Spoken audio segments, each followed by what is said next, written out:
L'itinérance jeunesse, en partant, c'est un thème vaste, qui n'est pas toujours simple à comprendre. Peut-être que des intervenants ici le comprennent mieux que d'autres, mais on va essayer déjà, en mettant la table avec notre premier invité, de passer par-dessus les préjugés qu'on peut avoir en ayant une meilleure compréhension de ce que ça peut représenter, puis de parler de prévention aussi, éviter d'échapper les gens en amont, avant qu'ils se retrouvent à la rue. Ma première invitée, je vous invite à venir, s'il vous plaît, c'est Annie Fontaine. Annie, elle est professeure agrégée à l'École de travail social et de criminologie à l'Université Laval. Elle a tout plein de titres. Elle est membre régulière du Centre de recherche jeunesse familiale et réponse sociale. Et surtout, elle est intéressée par les politiques d'intervention de proximité pour les personnes marginalisées, pour les accompagner aussi. Bonjour Annie. Bonjour, merci. D'être avec nous. Si on commençait par parler d'itinérance jeunesse dans le grand contexte de l'itinérance, parce qu'il y a toutes sortes d'itinérance sur le terrain, évidemment. Qui sont-ils? D'où viennent-ils? Quelle proportion représentent-ils par rapport à l'ensemble du problème d'itinérance? Bonjour tout le monde. Bien sûr, la question de l'itinérance a gagné en visibilité au cours des dernières années. C'est une réalité qui existe depuis des décennies, qui a toujours existé, mais qu'on constate de plus en plus et qui effectivement augmente. On le voit dans les journaux, etc. Mais ce qu'on voit à travers cette augmentation-là, entre autres des derniers dénombrements qu'il y a eu au cours des dernières années, donc une augmentation à raison d'environ 14 % par année dans au moins les 5 dernières années, qui s'est beaucoup développé aussi en périphérie, qui s'est développé dans les milieux ruraux. Donc, un phénomène qu'on voit de plus en plus. Mais cette étendue, c'est vraiment la pointe de l'iceberg. On y est de plus en plus sensible, et c'est difficile de comprendre que l'itinérance qu'on voit avec des gens avec des paniers d'épicerie, des tentes qui dorment dehors, c'est vraiment le bout de la chaîne de la réalité de l'itinérance. Et l'itinérance est beaucoup plus grande et difficile à mesurer dans ses aspects plus cachés, donc différentes façons de vivre, par exemple, que ce soit en couchant chez l'un, chez l'autre, parce qu'on n'a pas un lieu stable où habiter, que ce soit en dormant dans sa voiture, que ce soit en dormant dans des lieux qui ne sont pas visibles, qui sont éloignés des espaces publics. Donc, il y a toutes sortes de stratégies qu'adoptent les gens quand ils n'ont pas d'endroit stable et sécuritaire où habiter. Ça peut impliquer aussi de subir des situations, des dépendances envers des personnes dans des milieux plutôt toxiques, parce que si on en sort, on est carrément à la rue. Donc, il y a une multiplicité de facettes et qui est important de voir de façon interreliée, parce que souvent, il s'agit qu'il y ait un petit morceau de ce bricolage précaire qui tombe pour qu'on se retrouve vraiment carrément, strictement à la rue. Et les jeunes font partie de cette population dont la réalité de l'itinérance est souvent moins visible. On dit que, je ne vais pas amener toutes sortes de chiffres parce qu'il y a beaucoup d'autres aspects qui sont aussi importants à comprendre, mais qu'il y a près de 50 % de la population en situation d'itinérance qui a vécu ces premières expériences-là en étant jeune. Donc, y compris parmi les adultes plus âgés, c'est le cas. Une autre statistique qu'on constate, et j'en parlerai un petit peu dans les défis de ce qui peut amener des situations d'itinérance, mais les jeunes qui ont connu un placement en protection de la jeunesse, on dit qu'environ un tiers de ces personnes-là, quand ils sortent de la protection de la jeunesse, vivent au moins un épisode d'itinérance. Donc, c'est une réalité qui a vraiment multifacette. Oui, vous avez commencé un peu à parler de ces jeunes, d'où ils viennent, d'où ils proviennent. Est-ce que, outre les gens qui arrivent de la DPJ, est-ce qu'il y a un pattern? Est-ce qu'il y a un milieu socio-économique particulier? Ou si ça touche vraiment différentes sphères de la société, est-ce qu'on est à risque, peu importe d'où on vient, au fond? C'est toujours une bonne question à poser, parce que d'identifier un profil spécifique serait peut-être plus facile à résoudre si c'était le cas. Puis, en même temps, on ne peut pas dire que tout le monde a des risques égaux de basculer dans la situation d'itinérance. Donc, oui, ça peut arriver dans toutes les tranches de la société, parce qu'il peut y avoir toutes sortes d'enjeux relationnels, d'enjeux de santé mentale, d'enjeux familiaux, d'enjeux de violence au sein des familles qui peuvent amener des ruptures. Ça peut être aussi parce qu'on a des particularités qui sont mal vécues au sein de notre famille. Par exemple, les jeunes LGBTQ+, en particulier les jeunes trans, font partie des populations qui sont surreprésentées en situation d'itinérance. Donc oui, tout le monde peut, mais certains ont des réalités qui vont particulièrement les rendre susceptibles. Donc je viens de parler de ces communautés. Les jeunes aussi des communautés autochtones, évidemment, se retrouvent surreprésentés. Les jeunes femmes sont beaucoup moins visibles aussi dans les situations d'itinérance, mais c'est quand même une réalité importante. Les jeunes migrants, les jeunes racisés sont aussi beaucoup moins vus dans l'itinérance visible, mais peuvent connaître de grandes situations de précarité résidentielle, d'instabilité résidentielle. Et au moment de la jeunesse, ça s'inscrit parfois aussi dans des parcours d'aller-retour entre le domicile ou le centre jeunesse et la rue. Hein, ça vient s'imbriquer parfois entre des difficultés, des vulnérabilités, des ruptures de liens au sein de la famille, à l'école, pas réussir à entrer dans le marché du travail, tout ça. Mais aussi, ça s'inscrit dans une phase de vie, puis peut-être certains d'entre vous s'en rappelleront un peu, mais à un âge où on a besoin de vivre des choses, d'expérimenter, de gagner en liberté, de gagner en autonomie. Donc, on va tester des choses parfois à l'extérieur, puis ça peut s'inscrire dans un engrenage entre des vulnérabilités, mais aussi une quête d'expérimentation. L'enjeu, c'est que parfois, il y a un engrenage qui s'installe, puis on perd des morceaux en cours de route, puis on se retrouve dans des situations encore plus précaires. J'aimerais qu'on parle du facteur économique, parce qu'on a tellement entendu parler du coût du logement maintenant, de la difficulté de trouver un appartement abordable, par exemple, de se loger de façon abordable. Est-ce que c'est un déclencheur commun pour la plupart des jeunes dont on parle, des différentes clientèles que vous venez de mentionner? C'est clair que l'enjeu de l'accès au logement, déjà la notion d'abordabilité pourrait faire l'objet d'un débat parce que notre notion d'abordabilité ne rejoint plus la réalité des gens. Donc, c'est un enjeu pour l'ensemble de la population, mais pour des jeunes qui n'ont pas encore eu accès à un lieu et qui n'ont pas de crédit en arrière d'eux, qui n'ont pas de référence, bien, c'est sûr qu'ils sont au bas de la liste quand vient le temps de postuler un logement. Donc, ça peut parfois entraîner de vivre plus durablement chez les parents. Quand ça se passe bien, ça peut être très bien, mais quand c'est des situations conflictuelles, ça peut amener à être obligé, même si on a notre résidence, par exemple, chez nos parents, d'aller héberger chez l'un, chez l'autre, faire ce qu'on appelle du couchsurfing. Parfois même, ça peut se traduire dans des comportements qu'on ne va pas associer à des risques d'itinérance, mais je prendrais l'expression de dire quelqu'un qui est un peu party animal, donc qui va dans tous les parties, parce que ça permet de passer la nuit quelque part, puis de passer une autre nuit sans être chez soi ou sans être dans la rue. Donc, il y a des comportements qui peuvent être liés à ce manque d'assurance d'avoir un lieu stable et sécuritaire qui débloque. Mais la question de l'accès au logement est évidemment une barrière énorme. Est-ce que vous pourriez nous parler des coûts humains, très certainement pour les personnes qui le vivent, mais pour la société aussi, ce que ça représente au fond, parce qu'on pourrait dire qu'ils s'arrangent, puis si humainement on n'est pas touché par ça, on ne sera pas sensible, puis on n'aura pas envie de les aider, mais heureusement, la plupart des gens, on n'est pas comme ça, mais au-delà de cette préoccupation très humaine, peut-être naturelle qu'on a, pour la société, qu'est-ce que ça peut représenter comme coût de ne pas s'occuper de ces problèmes d'itinérance chez les jeunes?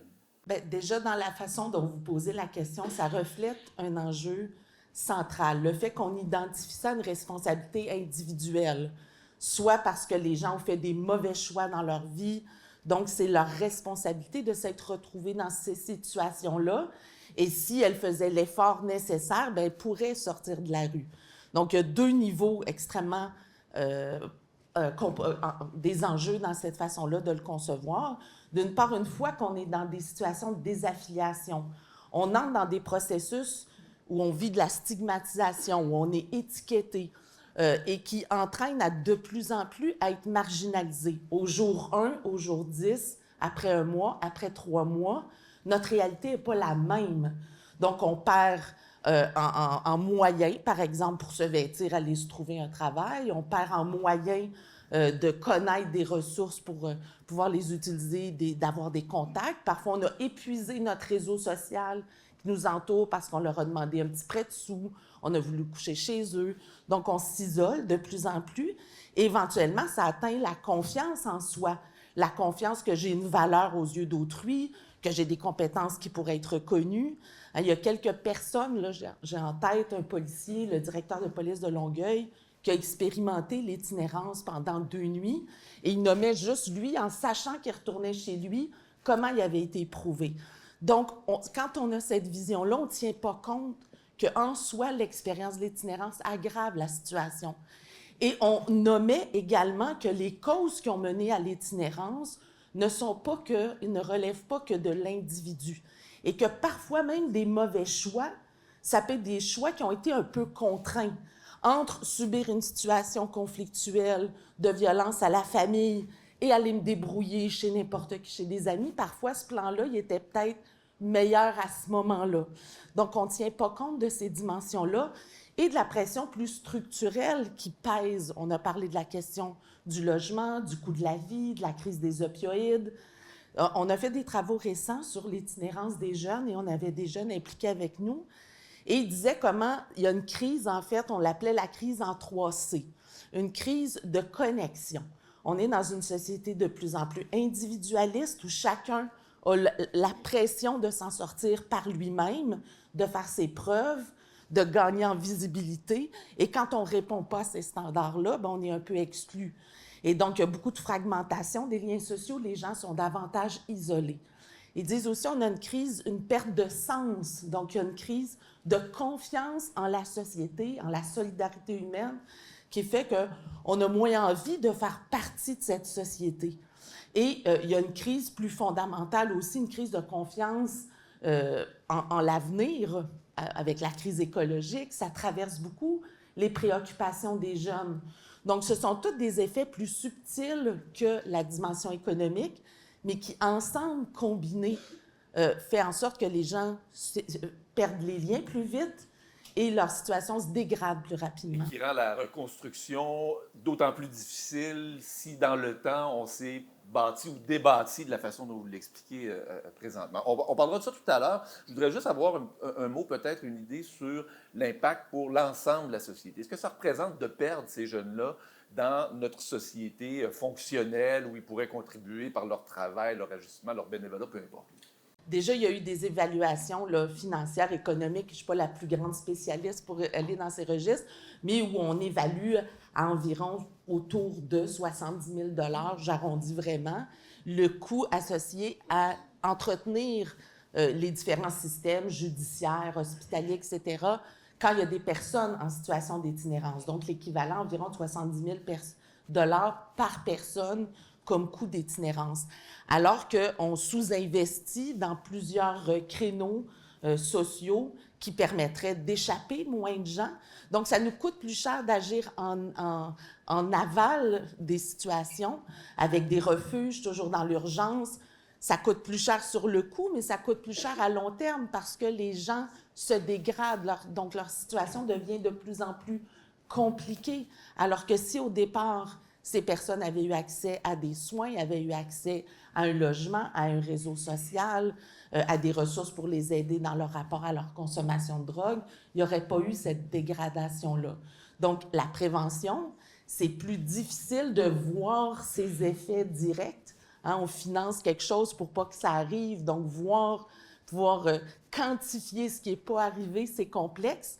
Mais je ne peux pas croire qu'en 2026, on n'est pas capable d'avoir ce recul de comprendre que faire un filet social, un filet de sécurité plus solide, échapper moins de gens, bien, ça fait en sorte qu'on ait des forces vives pour s'impliquer dans notre société qu'on perd sinon. Et quels sont les outils, les systèmes qui existent pour agir en amont, justement? Parce que la meilleure façon d'éviter le problème, c'est le thème de la journée aujourd'hui, c'est d'éviter de se retrouver dans des situations de plus en plus précaires. Quels sont les systèmes qui existent présentement, qu'on devrait peut-être bonifier, je ne sais pas, mais pour éviter cette perte de contrôle tranquillement dans sa vie qui nous mène vers l'itinérance? Il y a beaucoup de leviers, il faut être capable de les mener en même temps. Donc, au Québec, on a heureusement une politique nationale de lutte à l'itinérance.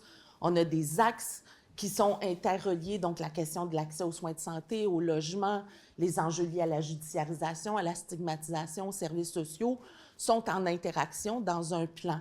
Et donc, ça exige, il n'y a pas une solution miracle. Bien sûr, la question de l'accès au logement sous plusieurs formes, est une priorité. Le logement devrait être conçu comme un droit indispensable. Par contre, tout ne peut pas être qu'une question de logement, parce que ce n'est pas que la question de logement. Donc, il faut faire de la prévention à la fois systémique, structurelle, de première, générale, mais il faut aussi des ressources intermédiaires, des ressources de transition, entre autres dans les passages vers la vie adulte. Hein. Il y a beaucoup de défis quand on passe à la vie adulte. Donc, on a besoin de ressources qui accompagnent dans le rapport à l'emploi, dans le rapport au logement, dans la préparation à assumer des responsabilités adultes. Donc, on a besoin de lieux. Le Piolet est un exemple intéressant. Donc, on a besoin de plusieurs pratiques comme celle-là. On a besoin de pratiques qui aident aux jeunes à prendre des leviers quand ils veulent se réinsérer. Mais dans cet entre-deux-là, entre la prévention complètement en amont et la réinsertion des jeunes quand ils ont vécu des difficultés, il y a beaucoup de pratiques qui servent à accompagner les jeunes pendant cette phase de vie-là, avec les allers-retours, les up and down, les moments où on croit en soi, les moments où on y croit plus. Et il y a beaucoup de pratiques, dont, à titre d'exemple, le travail de rue, qui va avoir cet accompagnement-là. Et j'insisterai sur le fait que cet accompagnement est important parce que la vie n'est pas linéaire. Donc, il faut donner des opportunités, puis il faut permettre aux gens d'être là quand, ce jour-là, ils vont être prêts à faire un mouvement. Ou que quand il y a une opportunité va être ouverte, on va être en lien avec eux pour dire « voici, il y a une porte ». Donc, il faut voir un continuum de pratiques qui ouvrent des portes dans le processus pour qu'on puisse reprendre du pouvoir au lieu que notre situation se dégrade. Donc, on évite de dire, en période plus difficile, ben tu viendras nous voir quand tu seras prêt. C'est pas la solution, là. Exactement. Souvent, c'est l'enjeu avec les... Déjà, pour tous les adultes, avoir une liste d'attente, c'est compliqué. Mais quand on est jeune, ben si on passe tout droit, on a le temps de faire notre chemin vers l'autre bord avant d'être vraiment... Et donc, est-ce qu'on doit accepter que les interventions, puis c'est ce que font probablement des intervenants qui sont ici, doivent s'inscrire dans le long terme, peut-être dans le très long terme pour certaines personnes? Exactement. Je pense qu'il faut avoir vraiment une vision long terme, il faut avoir une vision d'un continuum, mais pas un continuum linéaire. Hein, il n'y a pas un mode d'emploi qui fonctionne de façon identique pour tout le monde. Donc, il faut des ressources qui soient stables, qui soient pérennes, qui soient durables dans le temps. Parce que quand il n'y a pas de ressources à long terme, quand les services ne sont pas prévus à long terme, ou encore quand les organisations sont trop précaires pour assurer une stabilité, bien, ça ajoute des nouvelles ruptures de liens dans la vie des personnes. Donc, ils ont créé un lien de confiance avec un organisme, avec un intervenant, puis en raison de la précarité de ce programme, de ce service, bien, l'intervenant quitte, il y a un autre intervenant qui vient, recréer le lien de confiance, on repart des fois de loin. Des fois, on ne repart pas de où on était parti, on recule encore plus parce qu'on ajoute à la méfiance envers les adultes. Donc, à un moment donné, on va dire « Ah, encore un autre intervenant, je vais passer mon chemin ». Donc, oui, je pense que c'est la priorité de penser des choses plutôt simples, mais durables, pérennes et qui débouchent sur plusieurs opportunités et où on accompagne les gens selon où ils sont rendus dans leur vie. Il y en a qu'une référence va leur suffire. Il y en a d'autres que si on ne les accompagne pas avec, qu'on ne va pas avec eux physiquement, par exemple, ou qu'on ne prend pas des nouvelles de comment ça s'est passé, ou qu'on ne pèse pas un petit peu pour qu'il y ait une accélération d'un accès, bien, ça ne débouchera pas et ils vont... leur situation va se dégrader. Ce travail-là personnalisé a l'air fondamental dans la façon dont vous l'expliquez. Puis on parlera de philanthropie tout à l'heure. C'est pas votre rôle de dire donner de l'argent, mais l'impact. Est-ce que vous voyez sur le terrain des cas d'organismes qui, année après année, en arrachent, ne savent pas s'ils vont avoir le budget nécessaire pour pouvoir intervenir et qui, ultimement, limitent leur capacité d'intervention? C'est une vraie question. Question un peu trop simpliste, peut-être?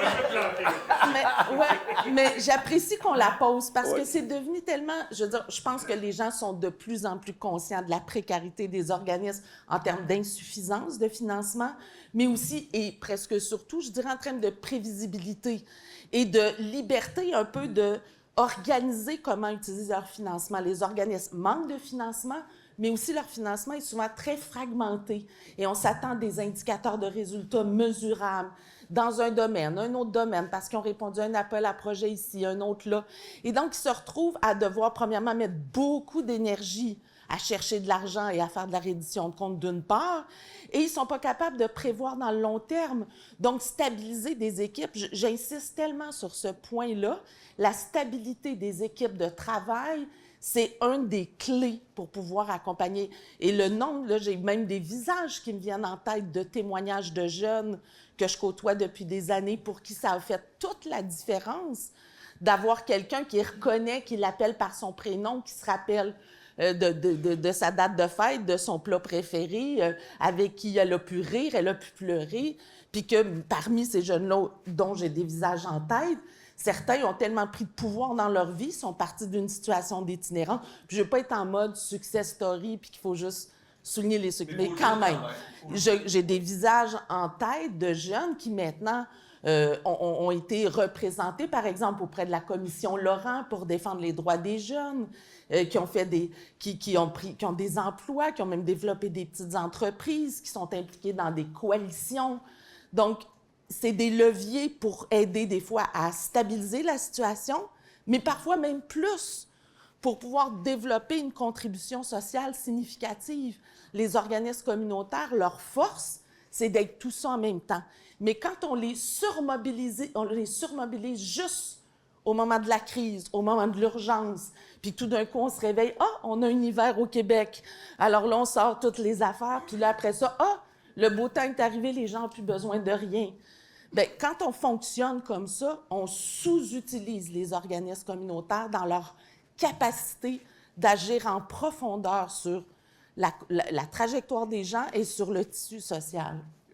Peut-être en terminant, il nous reste quelques minutes, là, revenir sur la prévention, les mécanismes à mettre en place, parce que j'ai en tête les chiffres qu'on a entendus beaucoup dernièrement, ceux de la première ministre qui dit « Notre objectif, on retire 5 000 personnes de la rue par année ». Mais en même temps, quand on voit la progression, puis le dernier dénombrement le montre, de l'itinérance au Québec, bien, on n'améliore pas la situation. Globalement, il y en a de plus en plus qui s'ajoutent chaque année. Donc, comment est-ce qu'on fait pour réduire ce nombre-là de personnes qui arrivent dans la rue? Sinon, on ne fera qu'en retirer qu'un petit pourcentage. Oui, puis souvent, on a l'image de la baignoire, de dire on a une baignoire pleine en ce moment, puis on s'évertue à mettre des drains pour essayer d'en faire sortir, mais on ne ferme pas le robinet, tu sais, des gens qui entrent en situation d'itinérance.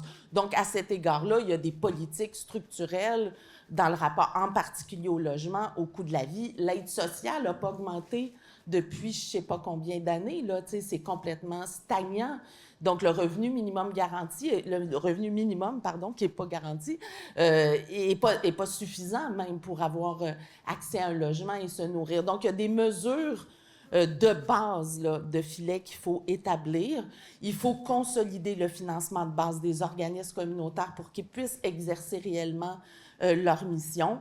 Il faut renforcer la collaboration aussi intersectorielle parce que la réalité de l'itinérance, c'est plusieurs facettes. C'est le logement, c'est le revenu, c'est l'alimentation, c'est l'éducation, c'est des soins de santé, des soins de santé mentale. On fonctionne tellement en silo qu'il faut que ça soit dans un service en dépendance ou en santé mentale, mais pas toujours les deux, etc. Donc, il faut aussi arrêter de travailler en silo, renforcer la collaboration intersectorielle entre ces domaines-là, mais aussi entre le réseau public et le milieu communautaire, le milieu municipal. Il doit y avoir beaucoup plus de travail ensemble. Donc, il faut se donner pas 36 cibles. Et la question quantitative, bien sûr, on a besoin de repères pour avancer, mais parfois, le repère quantitatif devient un écran de fumée derrière les réalités en arrière.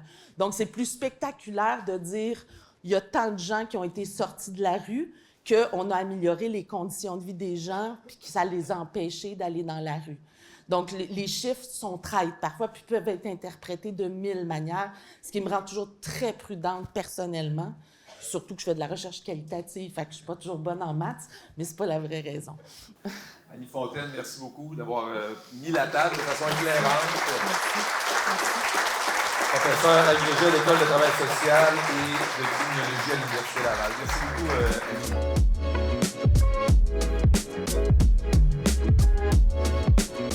On va quand même continuer, si vous pouvez le faire dans la discrétion, on va quand même continuer avec nos prochains invités pour pouvoir aborder la situation, cette fois-ci, un peu plus de la prévention, d'agir avant la rupture, avec 3 organismes. Je vais vous les présenter un après l'autre en posant une première question à chacun de nos invités. Merci, par respect pour nos invités, de pouvoir bien les entendre. En commençant par Marie-Lie Plante, elle est coordonnatrice du RAIC. Le RAIC, c'est le regroupement d'aide aux itinérants et itinérantes de Québec, diplômée en travail social à l'Université Laval. Le RAIC a pour mission de regrouper, mobiliser, soutenir, représenter les organismes communautaires autonomes. On en a parlé avec Annie, il y en a plusieurs. Ils sont importants, c'est fondamental de les avoir pour le travail en itinérance en général et auprès des jeunes en particulier. Donnez-nous un exemple un petit peu de comment fonctionne le RAIC, de ce que vous faites. Mon Dieu, bonne question. Allô tout le monde, bon matin. On fait beaucoup de choses au RAIC, mais je vais m'en tenir à ce qui est, aux thématiques de la jeunesse, là.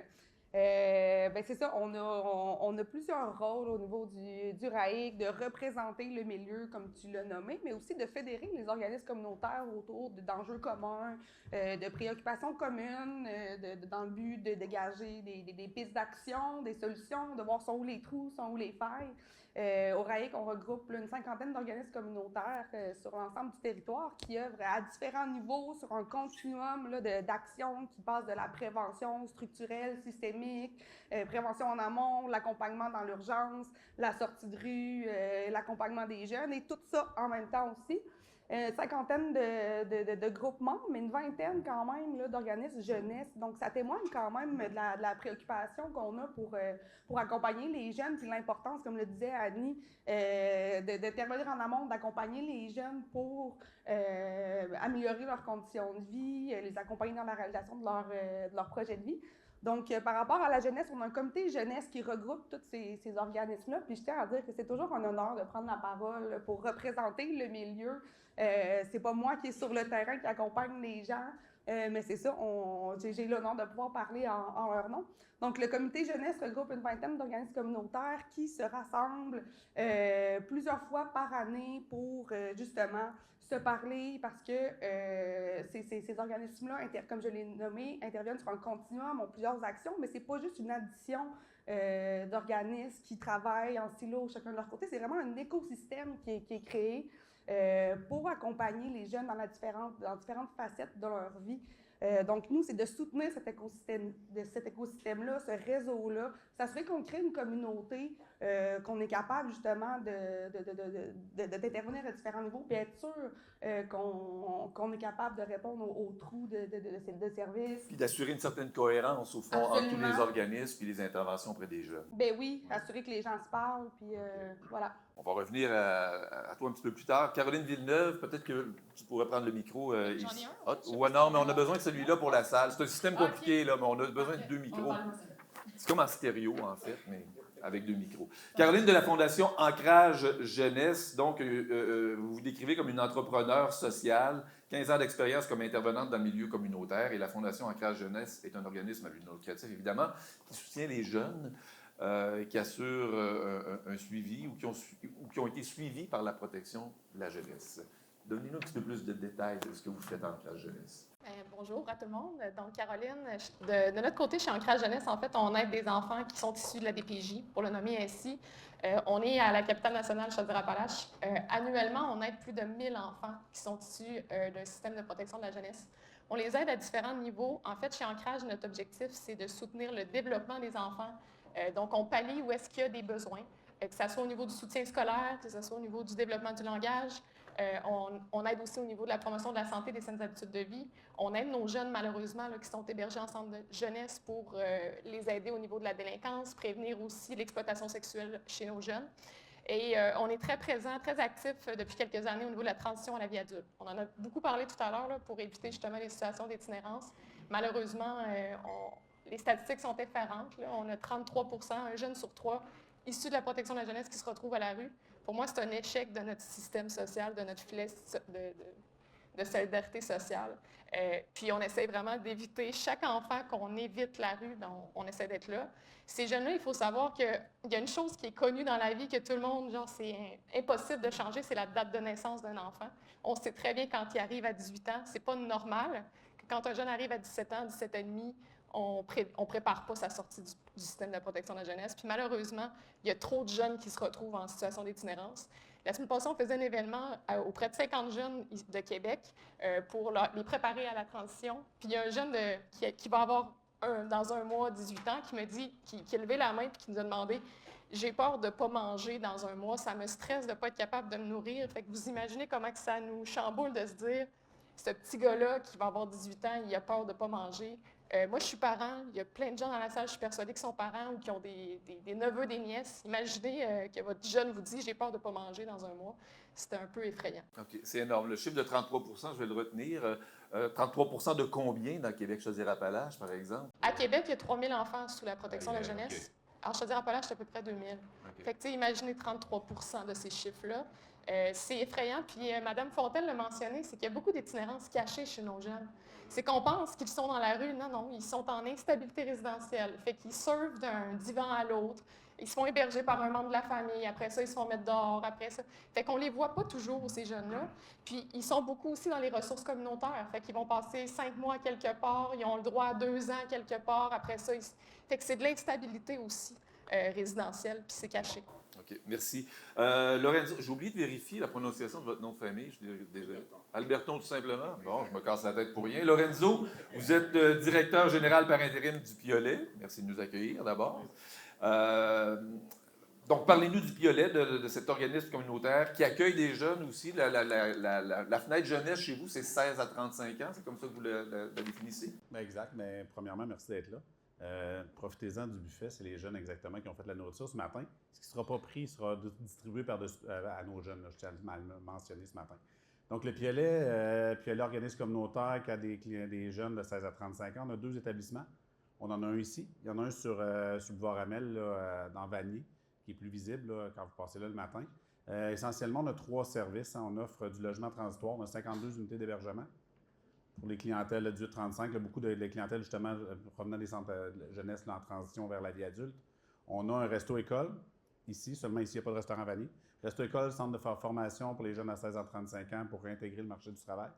Donc, et puis, on a 2 salles communautaires qui sont des maisons de jeunes, mais pour adultes. Même principe. Donc, annuellement, on vient en aide à peu près à 500 jeunes annuellement. Donc, des jeunes de différents milieux, différentes problématiques. L'avantage je pense au Piolet, c'est qu'un jeune peut avoir accès à 3 services différents, en totalité ou individuellement. Donc, il peut avoir de l'hébergement, un lieu de socialisation et se faire une formation en cuisine, là, payer chez nous pendant 6 mois là, au salaire minimum, donc avec une intégration au marché du travail. Donc, grossièrement, c'est ça qu'on fait. Okay. On a eu une idée un petit peu avec Caroline de la clientèle, évidemment, de la DPJ. C'est très spécifique pour votre organisme. Vous, ici, au Piolet, ils viennent d'où, ces jeunes-là? Qui sont-ils? Bon, on a une clientèle jeunesse, c'est sûr. En transition, on a une clientèle immigrante et aussi on a 15 à peu près de notre clientèle qui provient des communautés autochtones, là, pas seulement de Wendake, mais de la grande province, donc qui viennent en périphérie de la communauté de Wendake puis qui viennent prendre des services ici. Et si vous donnez de la formation en cuisine, par exemple, est-ce que c'est parce que ce sont des jeunes qui ont décroché, qui manquent de formation ou qui se cherchent peut-être un métier? Comment vous pourriez... Principalement là, dans une société où on demande beaucoup de spécialisation au niveau de l'emploi, là, je vous dirais que c'est des gens qui viennent chercher un certificat, un métier très spécifique parce que, bon, le marché de l'emploi, on a beau parler de plein emploi présentement, mais on parle de plein emploi pour des gens qui ont des formations spécifiques. Quand on parle des emplois au salaire minimum ou des gens ont moins de spécialité, c'est très, très, très difficile au niveau du marché de l'emploi, malgré ce qu'on peut penser ou ce qu'on peut lire. Donc, on a des clientèles qui viennent chercher justement un diplôme, un certificat, une poussée pour être capable d'intégrer, puis on les accompagne aussi sur le marché de l'emploi pour expliquer. Dans le fond, ça peut être fait graduellement aussi. Donc, c'est cette clientèle-là un peu. OK. Je sais que Steve Richard, qui est là, qui est du RAEC aussi, je vais poser la question à Marie-Lie, puis vous verrez comment vous partagez un peu cette information-là, cette information que vous voulez partager avec les gens qui sont avec nous ce matin. J'étais curieux de savoir le type d'intervention qui fonctionne, d'avoir des exemples concrets de ce qui fonctionne, que ce soit pour le RAIC, quand vous travaillez avec les organismes communautaires ou pour nos autres intervenants ici, là, qu'est-ce qui fonctionne bien sur le terrain?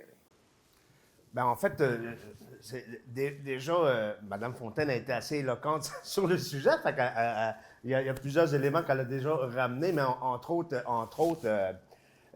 moi, j'ai le goût de m'attarder sur la question du lien. On parle de maintenir le lien comme étant quelque chose.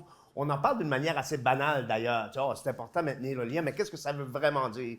Ben, maintenir un lien, ça veut dire être là avec les personnes, oui, quand ça va moins bien, oui, quand ça va mieux, oui, quand il y a des allers-retours, parce que,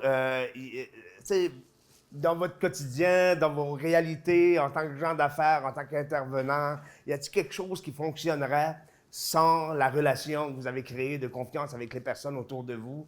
Pas grand-chose, en fait.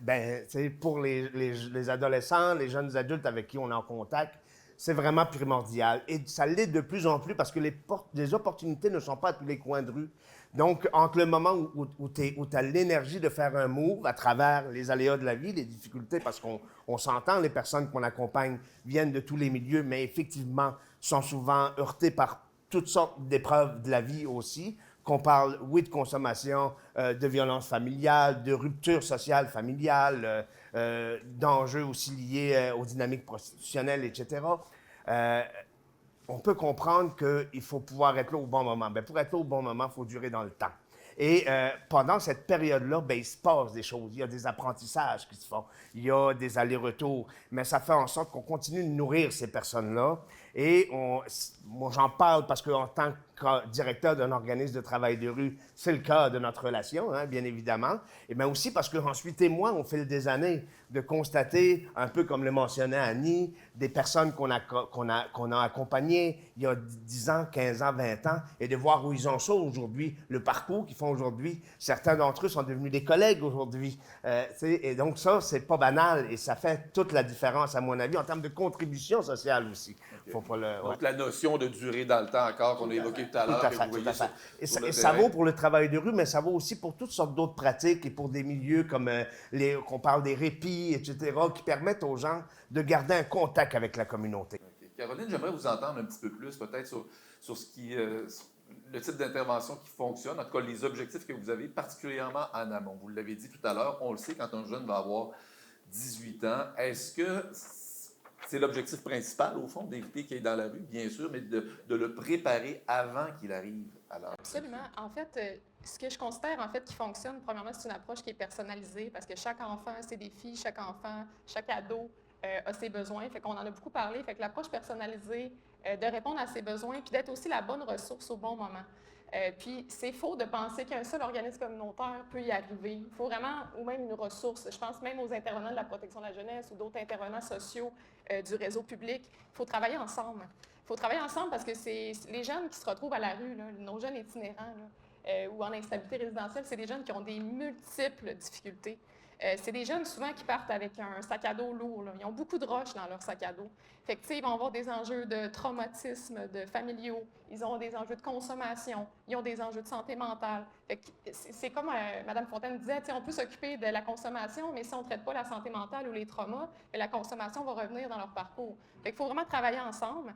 Puis évidemment, là, moi, je travaille social de formation, hein, fait que c'est sûr que travailler avant qu'on soit rendu à la rue. J'adore mes collègues, je trouve ça super le fun que vous soyez là, mais Colin, ça serait le fun qu'on n'ait pas besoin de vous. Parce que il faut s'occuper des enfants avant qu'ils en viennent à devenir des adultes dans la rue. Quelle est l'incompréhension la plus grande à laquelle vous faites face là, dans votre milieu, quand vous rencontrez des gens d'affaires, les gens de votre famille, vous parlez de votre travail? Qu'est-ce que vous devez réexpliquer constamment le plus souvent? Moi, j'ai le goût de parler, puis je suis sûre que mes collègues vont me soutenir là-dedans. C'est un organisme communautaire, on a besoin d'une colonne vertébrale qui s'appelle la mission. Il faut qu'on ait du soutien financier, en fait, pour financer la base, là, nos salaires de direction générale, les adjoints administratifs, nos bureaux pour ceux qui en ont. Chez Ancrage, on n'en a pas pour éviter les coûts fixes. Mais vraiment payer la colonne vertébrale, puis après ça, on peut déployer le reste du squelette puis offrir des services de qualité. Puis chez autant le gouvernement que les donateurs, souvent, on oublie de financer justement cette structure-là qui permet d'offrir des services de qualité puis de maintenir dans le temps nos services. Fait que moi, j'ai le goût de dire que ça, c'est un enjeu principal. On en a parlé tout à l'heure, mais de financer des projets. Oui, chez Ancrage, on gère par projet. On est financé par projet, c'est super. Mais il faut financer aussi le squelette pour que ça tienne tout ça. OK. Dans les incompréhensions, Lorenzo voulait... Bien, j'en profiterai juste pour renchérir ce que Mme Fontaine a dit. Moi, ce que je considère qui est le plus important aujourd'hui, c'est de dépersonnaliser la problématique, c'est-à-dire que ce n'est pas l'individu, c'est une société, c'est une collectivité d'arrêter, ce qu'on entend souvent. Puis je comprends les gens, là. C'est de dire, ben, il va être capable il a à s'en sortir, c'est de sa faute. Non, d'aller plus large que ça dans notre réflexion, puis collectivement se poser un peu plus de questions sur le sens, sur la forme de qui on est. Je pense que, en tout cas, personnellement, c'est ça que j'aurais le goût de dire. Il faut encore déconstruire cette idée-là de prends-toi en main. Ben, moi, personnellement, par semaine, c'est 50, 60, 70 fois par semaine que j'ai cette conversation-là avec des clients du restaurant, avec des gens que je rencontre. C'est au quotidien que j'ai à déconstruire ce type de réflexion-là. Puis c'est correct, je comprends que les gens aient cette réflexion-là, mais je pense que c'est là-dessus qu'il faut travailler. Au fond, on comprend mal la complexité du phénomène, du problème ou des problèmes qui mènent à l'itinérance. L'itinérance n'est pas un problème, c'est une résultante. C'est là-dessus qu'il faut travailler. Peut-être juste rapidement, moi, si tu me dis ce qui est souvent réexpliqué, il y a la question, on va nous dire, ben combien de personnes t'ont sorti de la rue, par exemple, tu sais. Mais moi, personnellement, ni mon équipe de travail, même si on fait un travail extraordinaire, on accompagne 500-600 jeunes par année, 2500 interventions, 125 personnes concrètement en situation d'itinérance par année. Qu'est-ce qu'on fait avec ces personnes-là? En tout cas, on est encore en contact avec eux. Est-ce que je les ai sortis de la rue? Non. C'est leur réussite, la plupart du temps, bien plus que la mienne. Mais effectivement, si on n'était pas là, peut-être qu'ils s'enliseraient. Mais à la fin, c'est eux qui font le travail. On accompagne avec eux.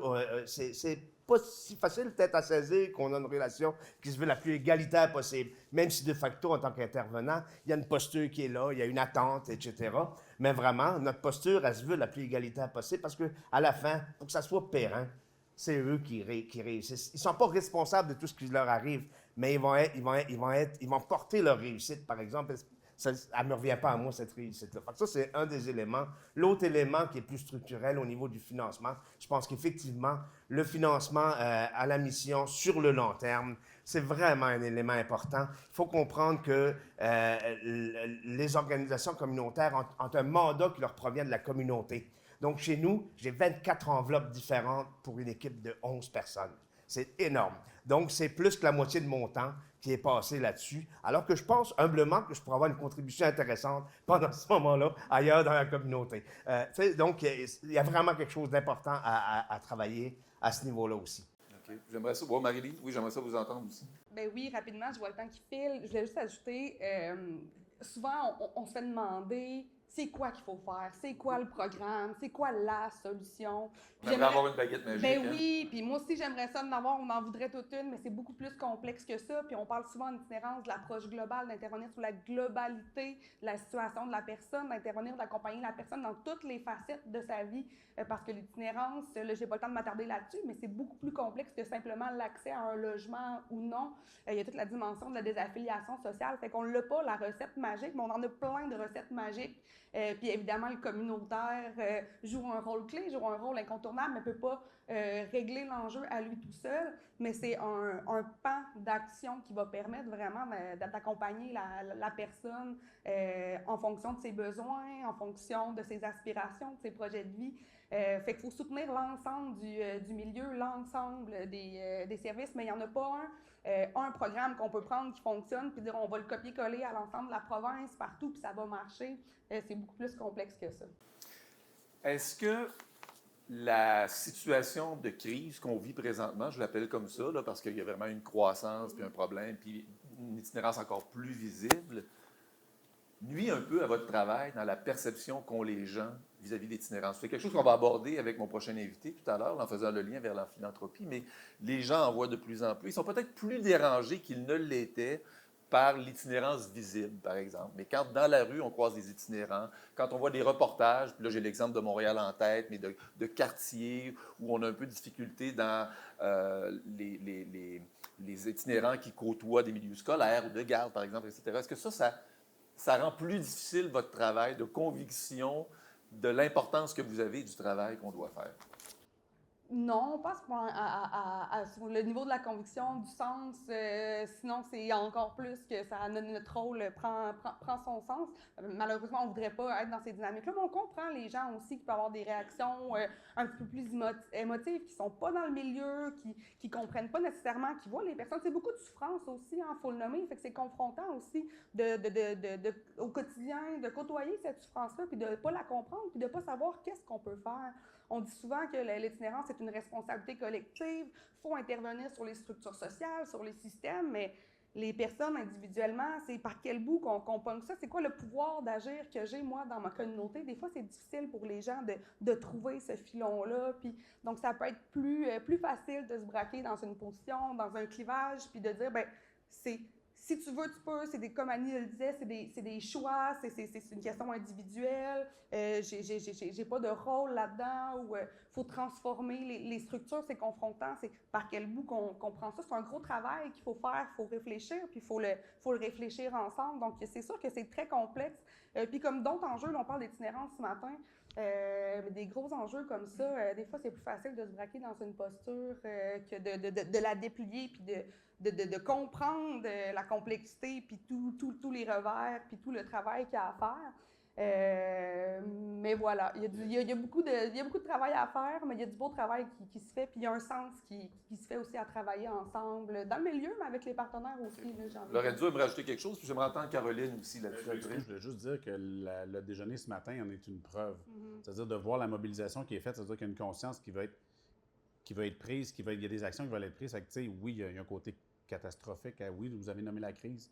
Appelons un chat, là, mais de voir les gens qui sont ici ce matin, il y a quand même quelque chose qui se passe. Ça, je trouve ça quand même positif. J'ai le goût d'ajouter, pour avoir côtoyé dans plusieurs de mes emplois antérieurs des gens qui ont vécu des situations d'itinérance, de grâce, regardez-les, les gens qui sont à la rue. Parce qu'ils nous disent toujours, les gens ne nous regardent pas, ils font comme si on n'est pas là. Puis ça touche beaucoup les jeunes quand ils nous en parlent, qui ont vécu ces situations-là. Rappelez-vous que c'est des humains. Comme vous et moi, c'est un frère, c'est un cousin, c'est un ami. Puis ces jeunes-là, c'est ça qu'ils trouvent difficile. Puis, tu sais, même s'ils n'avaient pas de sous à leur donner, même si vous n'avez pas envie de donner de sous, regardez-les donc. Ils existent, c'est des humains. Puis ces gens-là, souvent, juste de se faire regarder dans une journée, imaginez qu'est-ce que vous pouvez leur faire ressentir. Leur dire, vous êtes là, vous existez, vous êtes des humains, vous avez aussi une valeur à notre société, même si en ce moment, vous êtes dans la rue.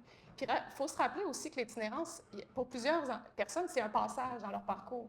Tu sais, on a toute une trajectoire de vie, mais il y a des gens qui vont s'en sortir. Fait que peut-être que plus tard, ça sera une personne que vous allez côtoyer, qui va vous servir le café, etc. Regardez-les. Ils existent, ils sont là. Puis nous, avec la protection de la jeunesse, c'est ça qu'on aime dire aux enfants, qu'ils existent et qu'il faut enlever un peu les stigmas. C'est des gens qui portent des étiquettes là, depuis longtemps. Là. T'es un bipolaire, nos jeunes, ils se font dire qu'ils sont des petits Chris, qu'ils sont des tannants, que c'est des bons à rien. Fait que, de grâce, regardez-les, ils existent, ils sont là. Puis après ça, si vous voulez aller un petit peu plus loin, vous pouvez contribuer aussi pour soutenir ça. OK. Un dernier tour de table en vous demandant qu'est-ce qui vous donne de l'espoir dans ce que vous faites, puis dans le travail essentiel, puis dans l'aide que vous apportez à ces jeunes. Bien, déjà qu'on soit capable d'en parler aujourd'hui, comme on le fait là.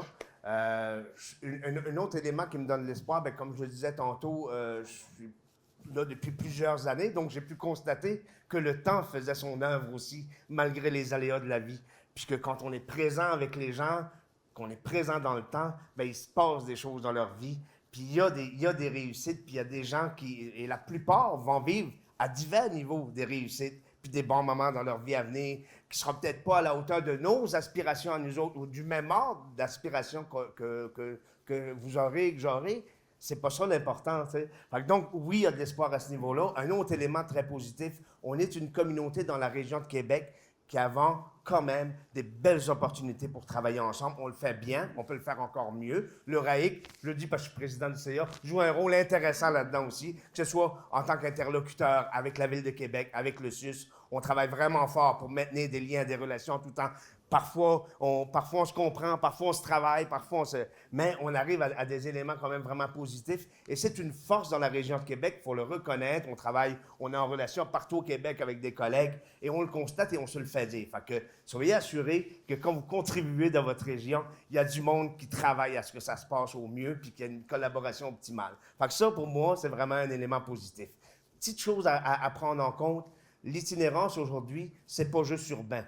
Moi, mon territoire est du sud de Charlebourg, donc on parle presque Limoilou, donc en urbanité, jusqu'à Stoneham, c'est partout. Donc, on a un enjeu de réorganisation, de repenser les services au complet. Par le passé, on partait avec des jeunes, on allait en ville. Aujourd'hui, on fait plus ça. Les ressources en ville sont loadées, c'est pas rendre service à personne, c'est compliqué, donc il faut être inventif. À chaque fois qu'on a une situation, il faut penser avec la communauté, avec les voisins, avec la famille, avec les amis.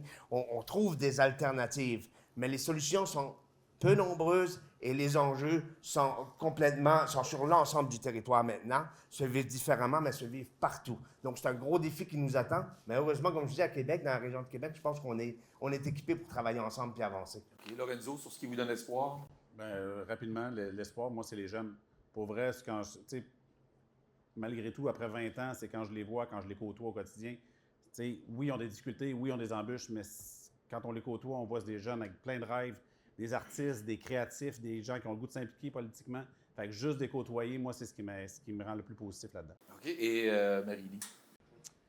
Bien, évidemment, moi, c'est la force vive du milieu. On parle souvent d'impuissance. Je le mets tantôt quand on regarde tout le travail qu'il y a à faire. Mais c'est la capacité du milieu, des gens, à faire autrement, à sortir du cadre, à aller dans les zones grises, à s'adapter aux besoins, à créer un sentiment de communauté, à générer du sens aussi.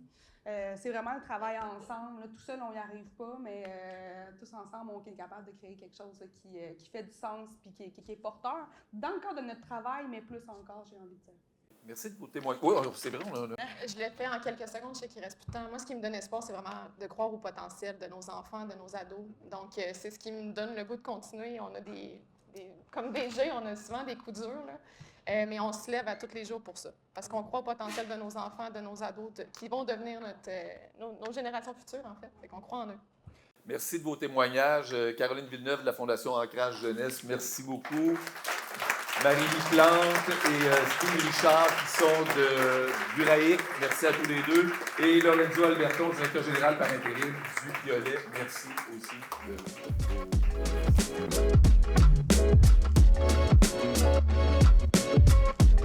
Avec notre prochaine invité, on est un peu en transition là, vers les difficultés que vivent les jeunes sur le terrain qu'on a évoqué avec Mme Fontaine tout à l'heure, le travail de nos intervenants. On va glisser vers la philanthropie tranquillement, dans un contexte où, je l'ai un peu évoqué tout à l'heure, c'est pas toujours facile de vendre l'itinérance en philanthropie. Quand on voit des gens dans la rue, c'est souvent plus dérangeant quand on les côtoie, quand on passe à côté d'eux.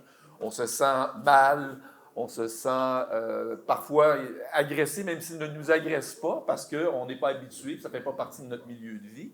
Comment est-ce qu'on fait? Bon, on a invité Marc Deconinck. Marc, il est organisateur communautaire, qui connaît très, très bien le sujet depuis si longtemps, à aborder des questions d'itinérance. Alors, on va partir là-dessus, peut-être, Marc, sur ce besoin-là de vendre un peu l'itinérance plus que d'autres points de philanthropie qui sont plus faciles, qui sont plus vendeurs aussi pour certaines personnes. Oui, tout à fait. Les gens qui ont parlé avant moi ont parlé de façon absolument magistrale, ont très bien décrit le phénomène. On est capable de le rationaliser, puis je suis sûr que l'auditoire rationalise bien. On est de plus en plus conscient de l'importance de l'itinérance. Cela dit, est-ce qu'on la comprend bien? C'est une autre chose. Il y a des choses qu'on est capable de rationaliser. La crise du logement, la crise des opioïdes, dont on n'en a pas parlé beaucoup aujourd'hui, la difficulté d'accès aux services de santé, l'impact des ruptures, effectivement, dans un parcours de vie par moment qui est difficile. Tout ça, on est capable de le comprendre, mais il en reste quand même pas moins. C'est pas pour rien qu'on fait un événement comme celui d'aujourd'hui, que quand on parle d'itinérance, on est face à une cause qui est mal aimée. C'est un peu de ça dont je vais vous parler, parce que le prochain geste, c'est le don. Et oui, d'accord, je peux comprendre des choses, mais au final, est-ce que c'est là que j'ai envie de donner? Malgré le fait qu'on sait que c'est un problème qui est structurel, malgré le fait qu'on arrive à rationaliser, on traîne une lourde charge de préjugés, tant individuels que collectifs. Annie l'a très bien évoqué. Moi, je serais porté à vous dire, j'ai parlé énormément de préjugés dans ma vie, j'ai fait donner beaucoup de conférences. Écoutez, on en a tous et toutes des préjugés, on a toutes et tous des biais. C'est pas ça le fond du problème. Le fond du problème, c'est qu'est-ce qu'on fait avec ces préjugés-là. Parce que, Marie-Lie l'a évoqué, la détresse, elle est réelle.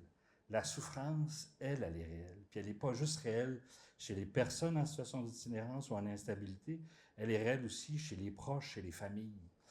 Il y a une phrase que je cite très souvent, c'est notre regard qui enferme souvent les autres dans leur plus étroite appartenance.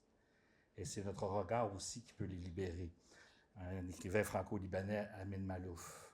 Et croyez-moi, là, le regard qui enferme les personnes en situation d'itinérance, si vous leur parliez individuellement, c'est de ça qu'elles vous parleraient. Attention de présumer quand on ne connaît pas l'histoire de quelqu'un. Derrière chaque personne, il y a une histoire. Vous-même, chacune et chacun d'entre vous, vous avez votre histoire. Il faut se rappeler qu'on vit en société. Hein? On est tributaires les uns les autres dans ce qu'on est, des gens qu'on côtoie, partout dans la société. On est interdépendants. Actuellement, je travaille à la Ville de Québec, je suis un retraité, c'est un échec lamentable. Je travaille à la Ville de Québec et dans l'équipe où je suis, il y a des gens qui travaillent sur les questions de biodiversité. C'est fascinant. L'interdépendance de toutes les formes de vie. C'est pour ça que la biodiversité est si importante. On peut très bien transposer cette métaphore-là dans notre vie en société. Dans votre histoire, il y a des gens que vous ne connaissez pas, que vous ne rencontrerez jamais, qui ont eu un impact sur votre vie. Et en retour, vous pouvez avoir un impact et vous aurez un impact sur des gens que vous ne rencontrerez jamais par des gestes, par des choix que vous allez faire. Vivre en société, Steve l'a très bien évoqué, c'est reconnaître l'importance essentielle du lien social, sans lequel on n'est pas capable de se réaliser. Et le plus grand drame de l'exclusion, le plus grand drame de la marginalité, c'est justement cette rupture du lien social.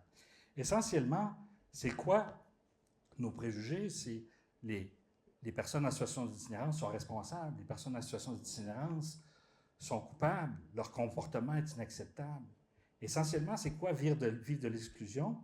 C'est se faire dire « tant pis ». Tu es sur l'aide sociale, tu n'y arrives pas, tant pis. Tu es dans la rue, tu n'y arrives pas, tant pis.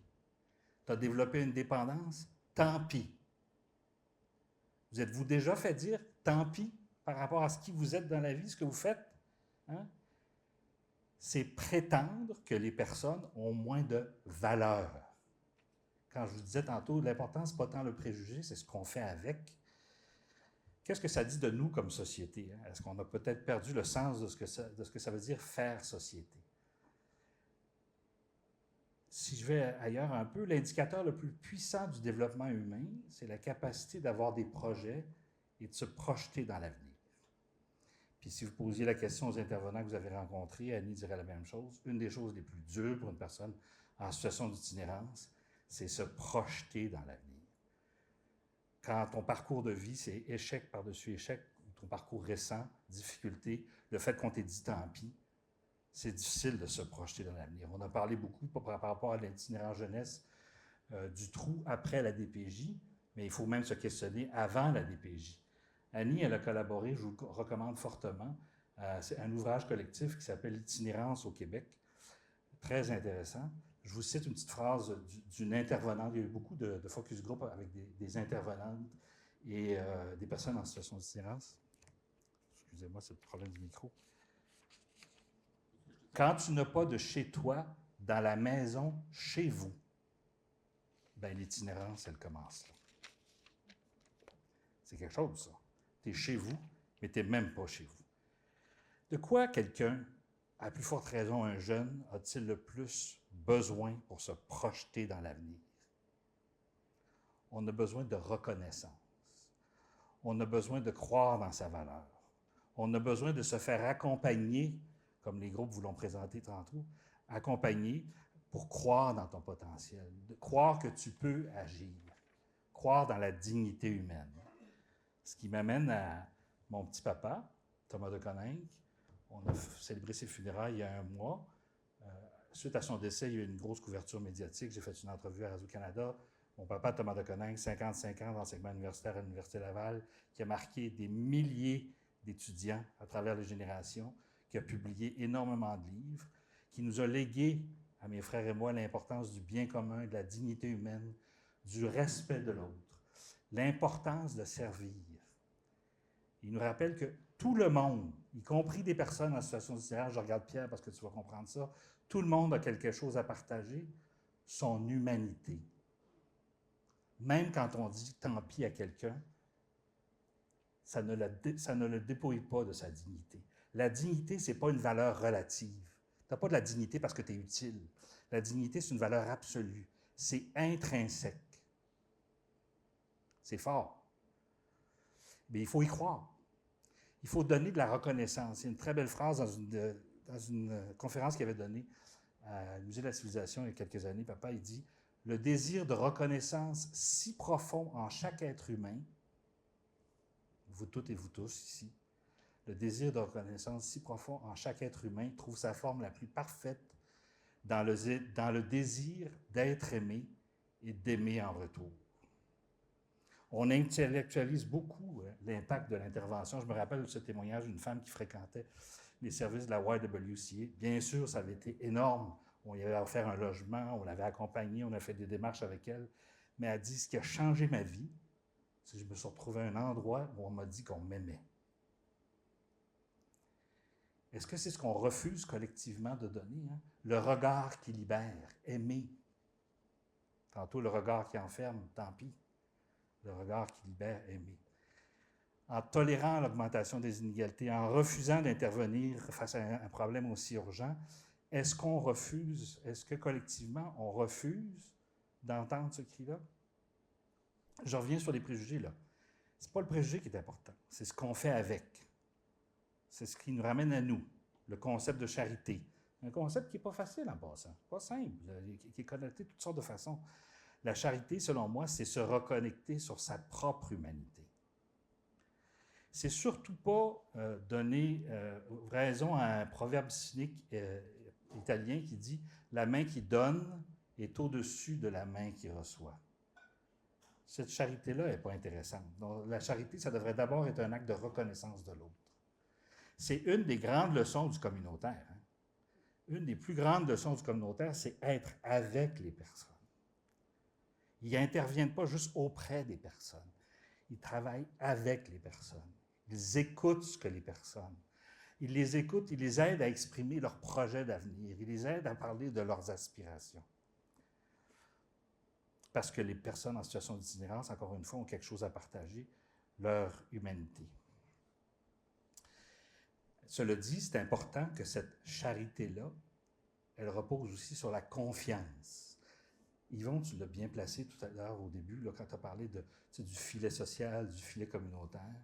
Le milieu communautaire a besoin, mais il a besoin qu'on lui fasse confiance. Il n'y a pas besoin qu'on lui dise quoi faire. L'expertise, c'est eux qui l'ont, c'est pas vous. Papa disait souvent, puis je vais terminer, nous existons dans la réciprocité. Ça, c'est au cœur d'une charité qui est porteuse. Je vous cite une autre phrase dans le livre, c'est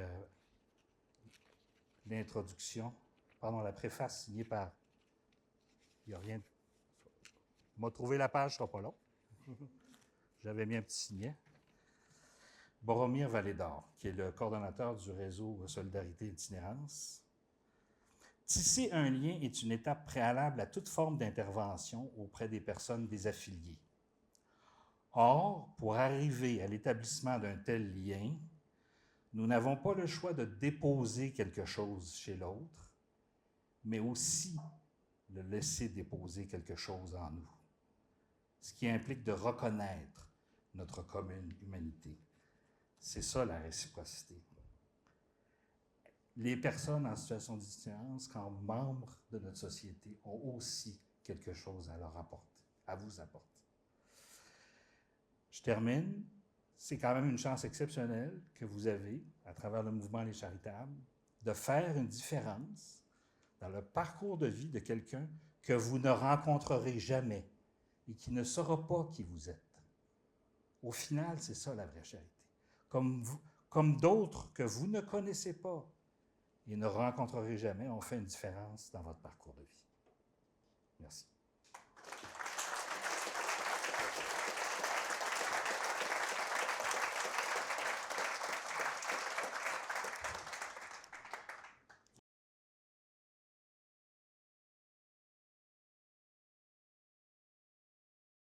Ton papa, notamment. Merci de l'avoir partagé aussi avec nous aujourd'hui.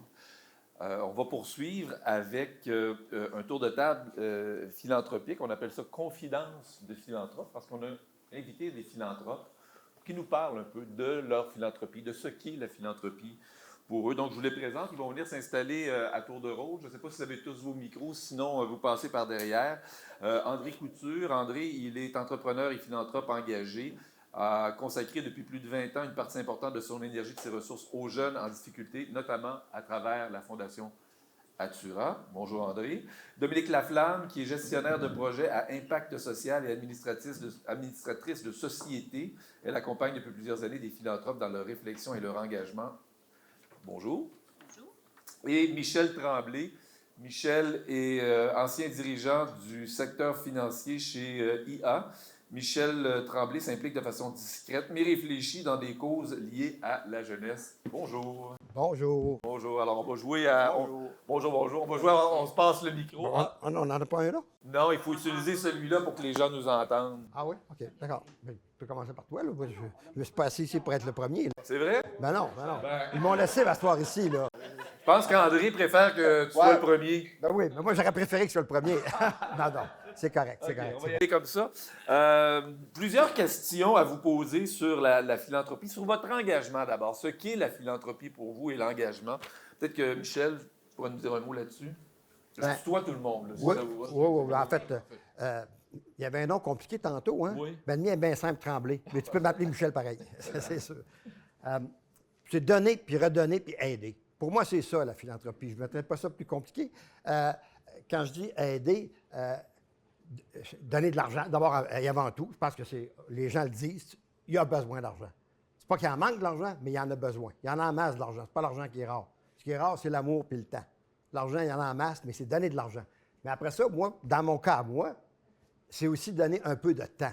Aider. Les causes auxquelles je m'attache, j'essaie d'aider un peu les personnes. Pas de leur dire quoi faire, mais souvent de les écouter. Le plus étrange qu'on a, c'est quand on écoute les gens. Des fois, en nous parlant, ils trouvent une solution à leurs problèmes. Tu n'as même pas besoin de leur dire. Juste le fait de parler à quelqu'un qui écoute puis qui est attentif, ça aide beaucoup. Puis, ça rejoint, je fais une parenthèse, ça rejoint exactement ce que vient de dire Marc. Là. C'est vraiment un échange. Hein? On donne et on reçoit, puis on échange avec les gens. Oui, puis Marc, il disait, sans jamais les connaître. Effectivement, moi, j'ai aidé beaucoup de personnes sans jamais les connaître. Mais il y en a d'autres que j'ai connues, puis ça a fait une différence aussi. Mais il y a 3 notions que j'aimerais revenir un petit peu là-dessus pour élaborer un peu sans prendre trop de temps. La notion de besoin, parce qu'on peut bien définir la philanthropie, mais je trouve que ce n'est pas très important. C'est peut-être plus de réfléchir un peu ce que c'est. Puis, la notion de besoin, on ne connaît pas la vie des gens. On ne peut pas connaître le besoin des gens. Puis, des fois, le plus grand besoin est, oui, le bénéficiaire ultime, mais aussi l'organisation qui aide. L'organisation communautaire a un besoin important d'être supportée. Et ça m'apparaît extrêmement important parce que c'est cette organisation-là et les gens qui sont là-dedans qui donnent justement l'amour à ceux qui en ont besoin. Et ça m'apparaît extrêmement important. Le deuxième, c'est la question de désintéressement. Les gens disent que la philanthropie, c'est donner avec désintéressement. J'ai de la misère un peu avec ça parce que pratiquement toutes les personnes que je connais, quand ils donnent à une cause qui les intéresse. Puis on peut toujours trouver une cause qui nous intéresse. En tout cas, pour la plupart des gens, je pense. Alors, j'ai un peu de misère avec cette notion-là de désintéressement. On donne à des causes qui nous intéressent, puis je vois ça bien correct, moi, puis ça fait partie de la philanthropie. Le dernier, puis c'est un peu différent un peu, mais je crois beaucoup à ça. Il n'y a pas de petits dons. Tout don a une valeur. Puis je trouverais ça bien plus important des fois de ramasser 250 dons à 200 piastres qui fait 50 000 qu'un autre 50 000. les gens parlent de pérennité puis de continuité, bien, tu vas l'avoir comme ça plus que d'autres choses. Alors, c'était ce que je voulais dire. Merci. Dominique, sur la philanthropie, ce que ça représente pour toi? La philanthropie, bien, pour moi, c'est une démarche. C'est une démarche en continu. Puis moi, j'ai fouillé. Honnêtement, je ne savais pas c'était quoi la définition officielle de la philanthropie. Et ce qui m'a intéressé le plus dans tout ça, c'est que philanthropie, le mot, ça veut dire l'amour de l'humanité.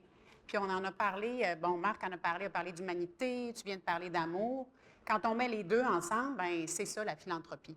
Donc, ça enlève un peu cette espèce de préjugé que la philanthropie, c'est réservé à des gens qui ont beaucoup de moyens puis qui font des gros dons. C'est pas ça. Dès qu'on aime l'humanité, on a le potentiel d'être un philanthrope. Alors, pour moi, c'est une démarche en continu qui a commencé jeune et tout comme Michel, qui se concrétise par des dons en argent, évidemment, des dons de temps, d'implication, puis avec le temps, bien, des fois, on développe des compétences qu'on peut aussi partager.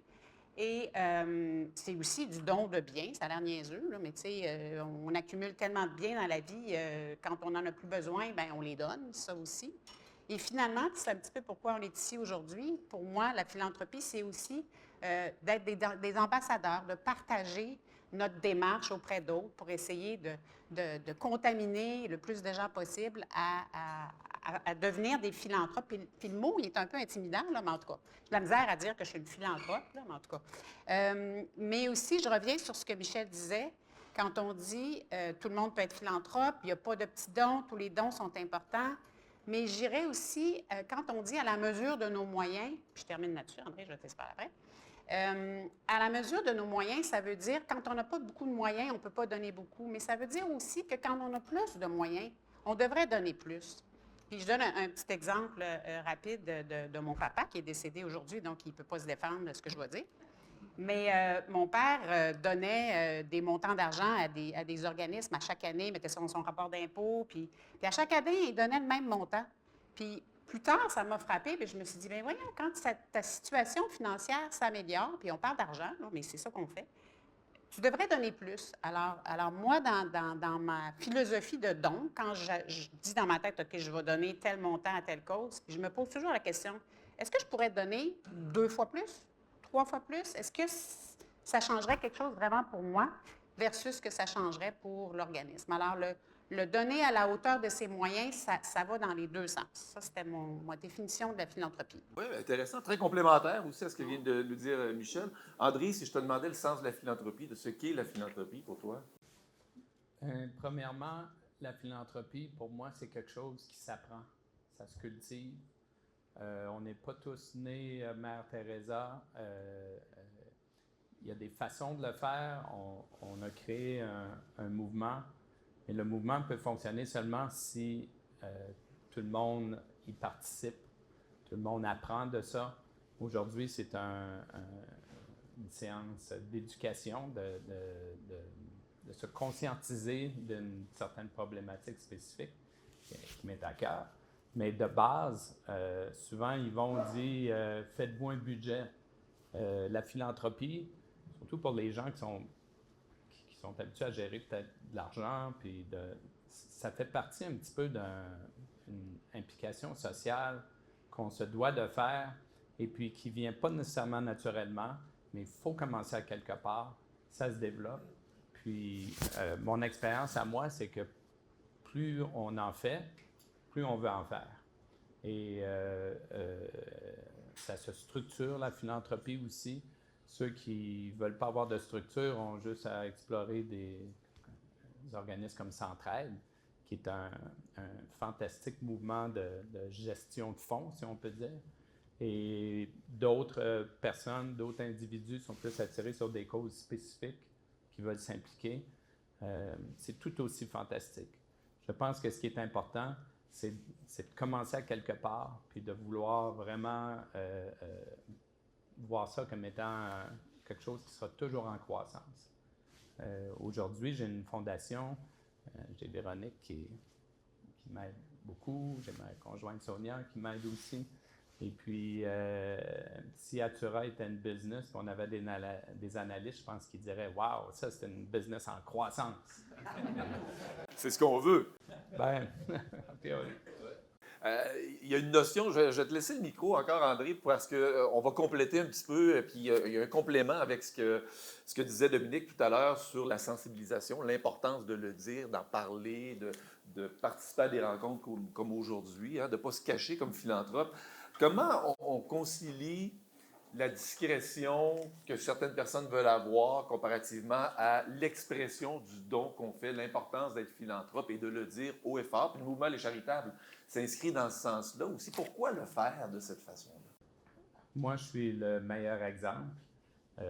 Premièrement, je viens d'une famille, on a manqué de rien. Mes parents n'étaient pas nécessairement cheap, mais je ne dirais pas qu'ils étaient des grands philanthropes. Et puis, pour moi, la philanthropie, c'est un éveil plus vers 40 ans, mettons. Et au début, j'étais complètement anonyme pendant 15 ans. J'avais une peur de me montrer en public. Et puis, je ne voulais pas me faire achaler. Tous les préjugés normaux là, qu'on entend généralement. Et puis, tranquillement, je suis sorti du garde-robe parce que finalement, j'étais le donateur anonyme le mieux connu de Québec. Et puis, je me nourris pas de la notoriété, mais la façon que je veux utiliser la notoriété, c'est avec le mouvement des charitables pour pouvoir donner l'exemple à plein de gens. Je ne veux pas les traiter de cheap. Je veux donner l'exemple. Et puis, le fait qu'on est maintenant rendu à quasiment 200 signataires, et puis que c'est un mouvement que je crois qui va prendre de l'ampleur, je pense que c'est la meilleure façon pour moi de partager mon expérience. Merci, merci André. Michel, quel rôle le don joue, selon toi, pour prévenir, sensibiliser, aller au-delà de la crise? On pourra peut-être parler de la crise tout à l'heure. Je ne sais pas si c'est une réflexion que tu te poses au moment de choisir les organismes ou les dons que tu feras. Est-ce que la prévention est un facteur important? Je vais répondre à ça, mais avant, j'aimerais faire un petit lien avec ce qu'André a dit tantôt.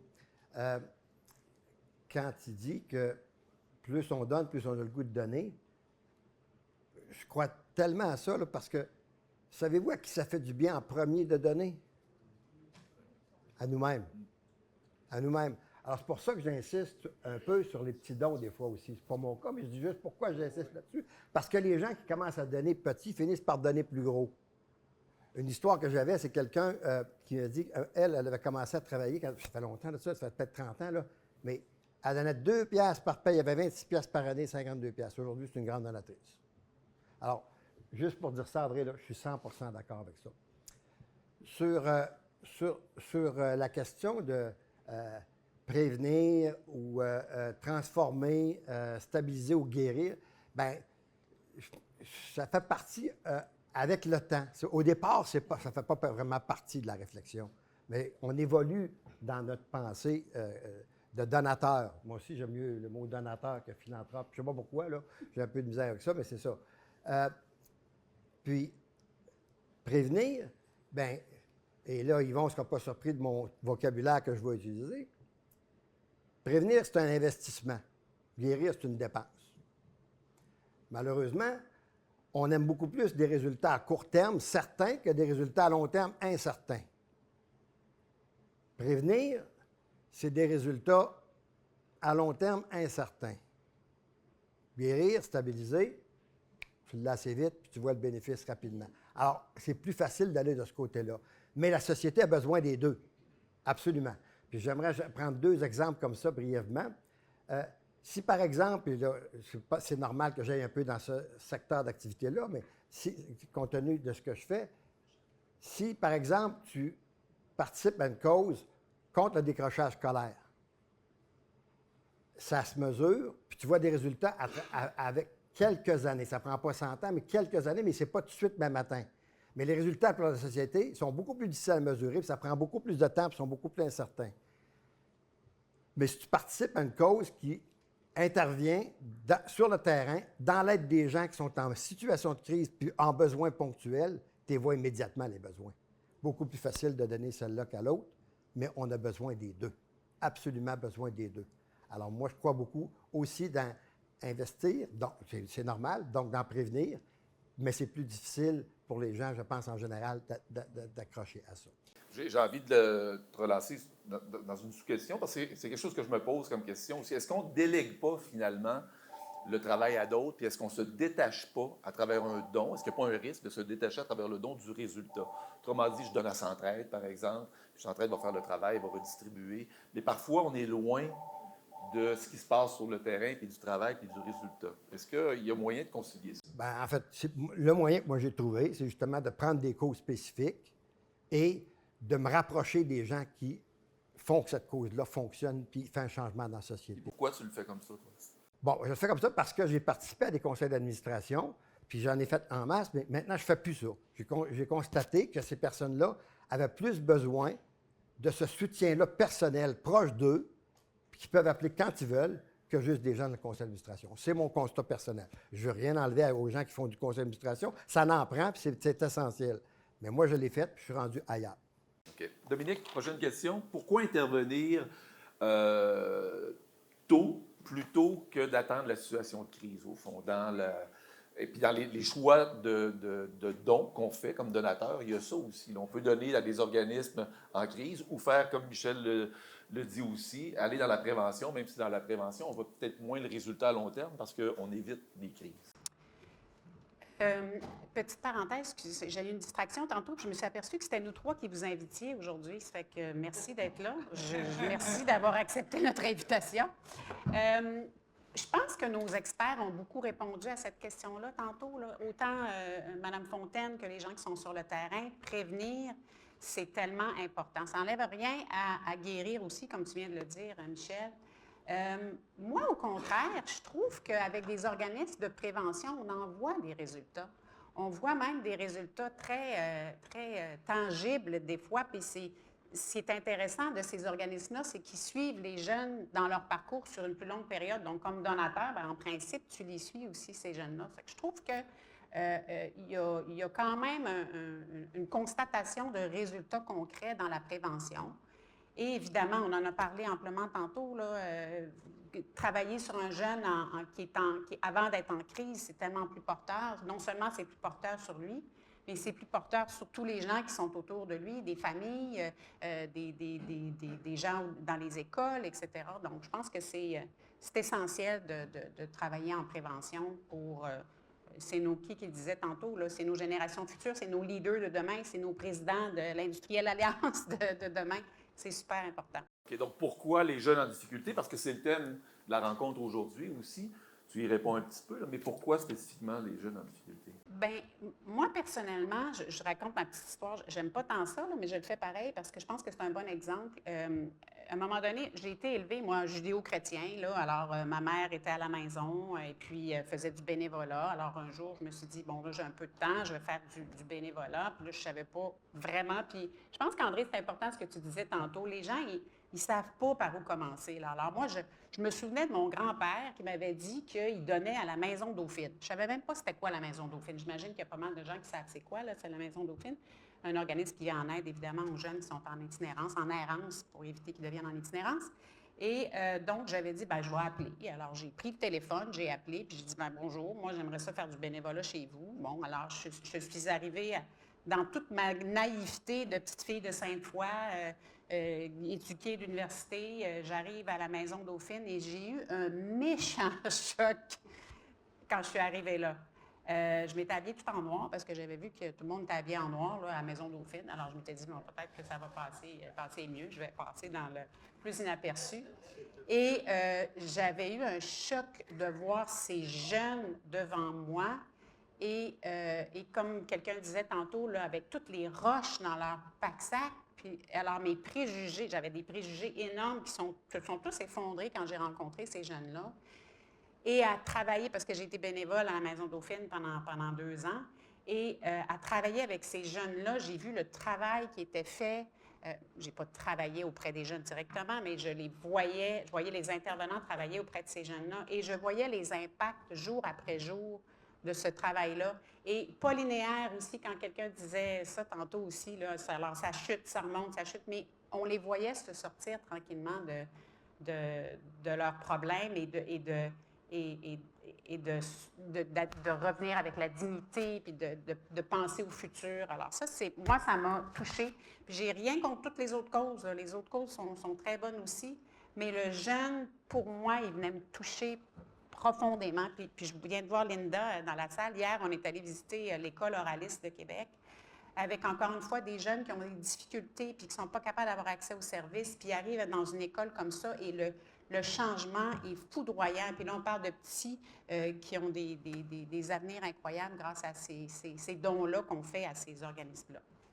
Mais ce qui est important, ton témoignage, parce que c'est le contact direct, hein, ce que disait Marc tout à l'heure, là, c'est pas la main qui donne puis la main qui reçoit, c'est le contact direct qui, pour toi, est un facteur de sensibilisation très, très grand et un facteur de déconstruction de préjugés. C'est un beau témoignage. André, si je te posais la même question sur la jeunesse, pourquoi la jeunesse dans le geste philanthropique?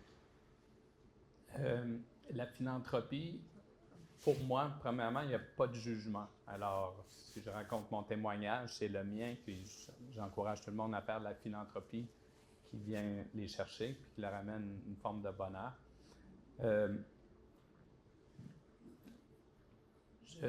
Pour moi, ma philanthropie, il y a premièrement une base, c'est régionale. Pour moi, c'est la grande région de Québec, ça inclut la rive sud de la Beauce. Et j'ai une partie de ma philanthropie qui est qu'est-ce qu'on fait comme si on est un bon citoyen. Il faut toucher les arts, il faut toucher la santé, il faut toucher l'éducation, le sport. Ça, c'est un peu at large. Et par contre, mathématiques, depuis très longtemps, ce sont des jeunes en difficulté. J'ai grandi au Lac-Beauport, alors manqué de rien. Et puis, on allait à l'école dans le Vieux-Québec. Et puis, je suis parti un peu à l'extérieur pour l'université, mais j'habite le Vieux-Québec depuis très longtemps, depuis plus de 40 ans. Et quand j'étais jeune, la pauvreté, quand j'allais au primaire, au secondaire dans le Vieux-Québec, dans les années 60-70, c'était vraiment... on voyait des vieux monsieur là, qui rentraient à la taverne à 8 heures le matin. Et puis, c'était ça un petit peu la vision que j'avais. Peut-être que je ne voyais pas tout. Mais en vivant dans le Vieux-Québec, puis en voyant tout le mouvement des punks là, dans les années 80, la Maison Dauphine, je ne peux pas croire qu'on ait une société qui est riche, qu'on puisse avoir ce genre de problématique-là pour toujours. Ça se peut pas. Mais effectivement, ça se peut. Alors, ça arrive. Et quand j'étais jeune, il y avait beaucoup moins de variables dans nos vies que les jeunes d'aujourd'hui. Les réseaux sociaux, une pression de performance, il y a beaucoup d'anxiété chez les jeunes. Puis, il y a des drogues qui n'existaient pas il y a 40 ans. Alors, on se ramasse avec une problématique qui est très compliquée. Puis plus on l'explore, cette problématique-là, puis je ne me qualifie pas comme étant un expert, mais ça fait quand même plusieurs années que je suis impliqué de façon philanthropique comme donateur. C'est compliqué. C'est très compliqué. Puis, moi, je ne suis pas capable de regarder des jeunes itinérants puis de ne pas regarder. Je ne suis pas capable. Alors, ça m'a toujours touché. Puis bon, dans le Vieux-Québec, on est peut-être un petit peu plus exposé à ça dans le jour à jour, sachant qu'il y en a partout dans la région. Et plus on approfondit, plus on s'aperçoit qu'il y a des gens extraordinaires dans non seulement chez les jeunes, là, mais qui sont impliqués là-dedans. Et puis, depuis surtout 1 an, depuis la venue de Véronique, on a vraiment gratté. Puis plus on approfondit dans cette problématique-là, plus on réalise qu'il y a une tonne d'organismes. C'est quasiment décourageant de voir le nombre de personnes impliqués, qui donnent leur cœur, leur âme avec des salaires très médiocres, puis qu'on semble ramer à contre-courant. Mais je pense qu'il ne faut pas se décourager. Le mouvement Les Charitables, le RAIC, c'est tous des organismes, je crois, qui peuvent avoir une certaine influence sur les gouvernements pour que non seulement les philanthropes donnent plus, mais que les gouvernements s'impliquent encore plus qu'aujourd'hui. Qu'est-ce que ça te fait comme donateur, de voir cette situation-là, qui, de la façon dont tu le décris, de ce que tu as vu dans le Vieux-Québec, s'est complexifié au fil du temps? J'utilise encore le mot crise à travers laquelle on est en train de passer présentement. Là. Qu'est-ce que ça te fait comme donateur de voir qu'il y a des besoins, mais que les besoins semblent parfois en augmentation? Est-ce que tu as cette impression-là? J'ai pas l'expertise de ça, mais ce que je vois sur le terrain, c'est un travail extraordinaire qui se fait, puis qui a besoin de ressources. Et puis, moi, j'aime pas le mot crise parce que ça donne l'impression qu'on est hors contrôle. Je pense qu'il y a beaucoup d'interventions. Évidemment, les besoins semblent augmenter. C'est un peu triste, mais moi, ça me décourage pas. Là. Même, ça m'encourage à en faire plus. Au niveau de la fondation, puis je veux pas être un philanthrope, un donateur qui dit aux gens, aux organismes quoi faire, mais on a trouvé une problématique qui semblait toucher plusieurs organismes sur le suivi post-hébergement. Alors, on a Véronique, on a et puis de l'aide. On a même demandé de l'expertise de Donald et de Marc pour ça. On a fait un appel d'offres. Et puis, on a ciblé, je ne sais pas, une douzaine d'organismes, je vois. 22 organismes. Bon. Et puis, pour qu'ils nous soumettent, comment eux pourraient mieux intervenir dans le suivi post-hébergement. Parce que les organismes qu'on a réalisés, c'est que partout où on allait, il y a toujours des manques de ressources, mais là où la ressource prenait le bord le plus rapidement, c'est le suivi post-hébergement. Parce qu'évidemment, pendant l'hébergement, il ne faut pas qu'il manque de ressources. Alors, puis on a eu une belle expérience, puis les gens nous sont revenus avec comment eux voulaient intervenir. Souvent, c'était d'engager une personne, mais pas toujours. Alors, on s'est impliqué de cette façon-là pour essayer d'aider les organismes avec une problématique, mais pas avec les solutions. Dans le temps qui reste, j'ai envie aussi que vous parlez de découragement ou de non-découragement vis-à-vis les besoins, un peu comme je viens de le faire avec André. Comment vous le vivez, ça? Puis est-ce que c'est au contraire, comme André, c'est un motivateur pour donner davantage, pour vous impliquer davantage, Dominique? Comment ça se dit chez toi? Absolument. Puis moi, je me rappelle, il y a 20 ans, à la Maison Dauphine, on était passé du mot problématique à multi-problématique. Et puis là, on est quoi, là? Multi-problématique. Alors, il ne faut pas s'arrêter à regarder comment ça va de plus en plus mal, mais nous, comme donateurs, comme philanthropes, il faut au contraire dire les problèmes, il y en aura toujours. Des fois, ils vont être plus gros, des fois, ils vont être multiples, mais au contraire, moi, comme André, là, je trouve que c'est motivant, puis on a envie d'aller encore plus brasser là, ceux qui ne veulent pas donner, puis de leur dire, écoutez, là, on a besoin de vous, on a besoin de tout le monde. Moi, je trouve que c'est une motivation, puis sachez, pour ceux qui travaillent dans les organismes, là, qu'on est motivés, puis on ne vous lâche pas. Okay. Michel, sur le même thème? En fait, je n'irai pas sur le même thème, ça. Parce que j'ai remarqué depuis le début que tu prends les questions comme tu le souhaites, mais c'est bien correct aussi. Parce que je veux partager quelque chose de bien important. Pourquoi les jeunes? Oui. Bon, parce que moi, j'ai été récipiendaire de bourse.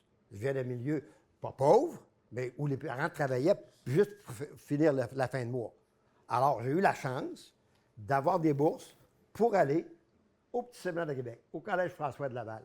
Alors, ça m'a incité, moi, à redonner à personne dans le futur. Il ne reste pas beaucoup de temps, mais j'ai été exposé, par exemple, à des gens qui travaillaient des jeunes en difficulté, faisaient des camps d'été et supportaient du support scolaire.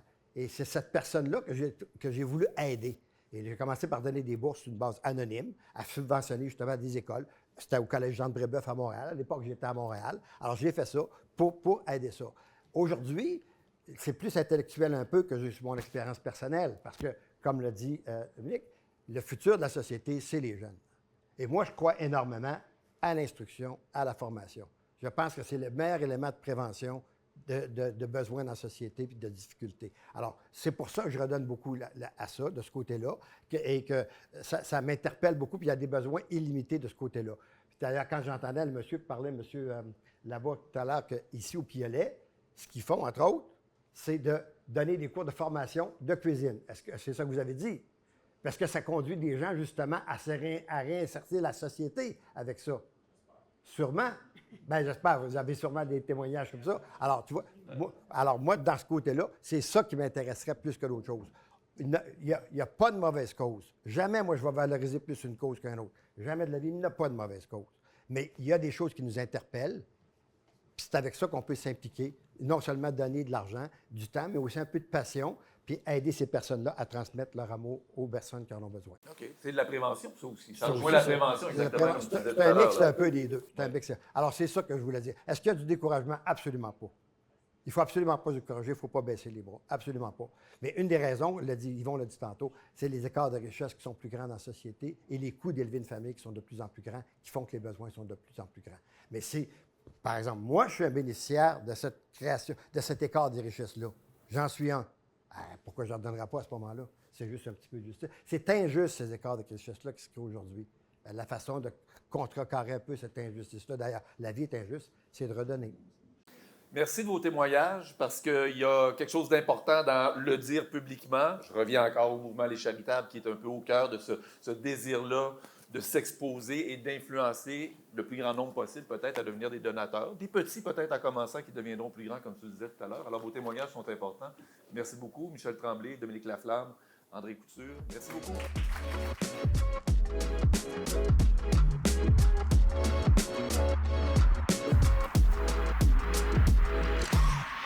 Voilà, on enchaîne pour le dernier bloc. On est pas mal dans les temps, ça va aller. Hein? On a bien fait ça, on a bien respecté le chronomètre jusqu'à présent.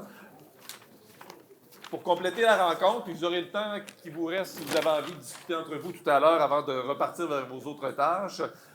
Pour la clôture, on invite de Québec Philanthrope Émilie Sirène Parent, qui est directrice stratégie des dons en philanthropie. Des dons et des fidélisation. Merci beaucoup. Allons-y avec le mot de conclusion, s'il vous plaît. Merci. Un titre qui est long qu'on a changé cette semaine, donc stratégie philanthropique. Hein? Plus simple, moins long, on comprend. Donc, en fait, au nom de la Fondation Québec Philanthrope, du mouvement Les Charitables, on voulait vous remercier de votre présence, de votre écoute, puis je pense de la richesse des échanges qu'on a eus aujourd'hui. La thématique, en fait, donc vraiment de l'itinérance jeunesse, comprendre, prévenir et agir avant la rupture. Bien, en fait, ce qu'on va retenir, c'est qu'au-delà des parcours difficiles, au-delà des statistiques, il y a des jeunes avec leur parcours, leur histoire, leur potentiel, puis des jeunes qui ont besoin d'être accompagnés avant justement que cette rupture-là puisse arriver, qu'on puisse les aider. Donc, vous me permettrez mes notes pour n'oublier personne, mais on tient à remercier, c'est sûr, Dominique, André et Michel de l'invitation aujourd'hui, le Piolet qui nous accueille chaleureusement ce matin. Je souhaite également souligner l'engagement de toutes les personnes qui ont rendu l'atelier possible. C'est un travail qui repose sur une implication bénévole et généreuse. Donc, Annie Fontaine, Marc de Coninck ce matin. Nos organismes invités, donc Marie-Lie Caroline Lorenzo, ainsi que Véronique et Catherine. Et un tout merci particulier à notre animateur pour une deuxième fois, Claude. Merci d'être présent avec nous ce matin.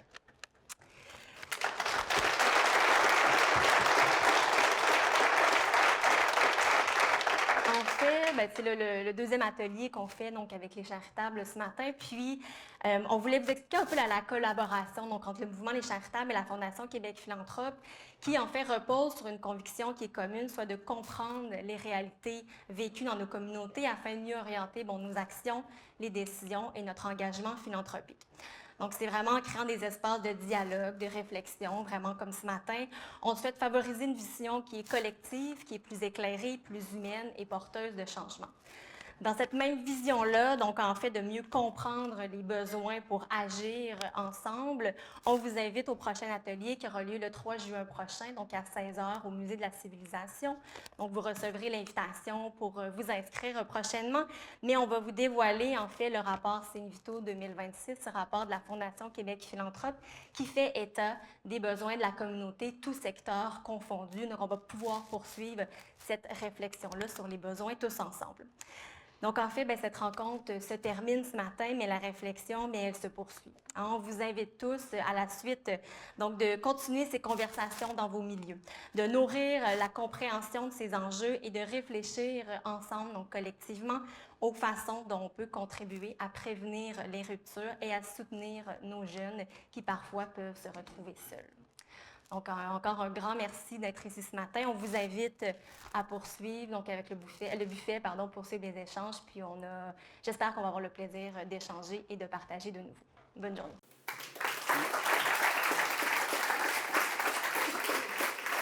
Merci, Émilie. Merci à vous. Alors, je vous laisse, dans le temps qui reste, échanger entre vous, poursuivre les discussions. Et au plaisir, merci de votre participation et de votre présence.